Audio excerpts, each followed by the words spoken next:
next piece of advice is to learn to engage. As I showcased with some of the photographers we looked at with each of these different platforms, a lot of them were not afraid to stick around and engage with their users after they've posted something.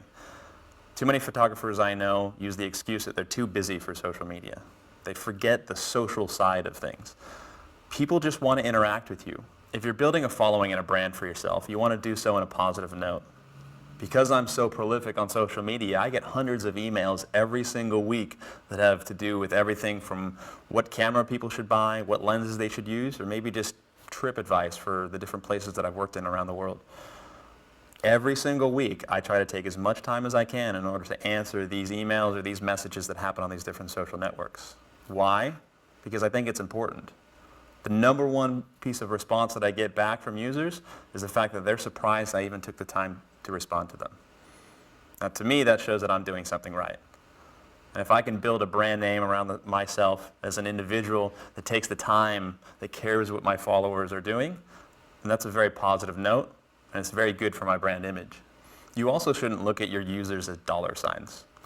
Now, this specific piece of advice goes to those that are trying to build a business, but as we mentioned in the beginning, internet users are more savvy today than they ever have before in the history of mankind.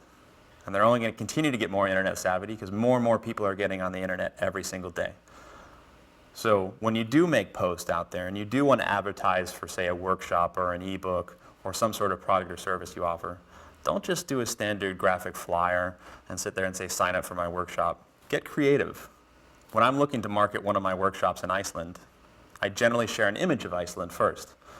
With that image, I apply some text that has to do with how the image was created, what post-processing steps I went through, and at the very end, I'd include a hyperlink into the post.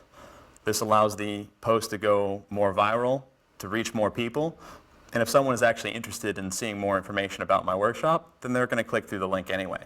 Either way, don't treat people like dollar signs. They want to have personal connections with you.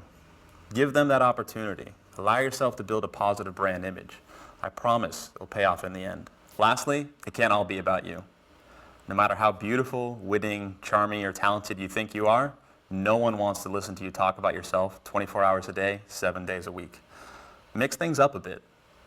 Share other photographers' work. Help build the communities you're working in.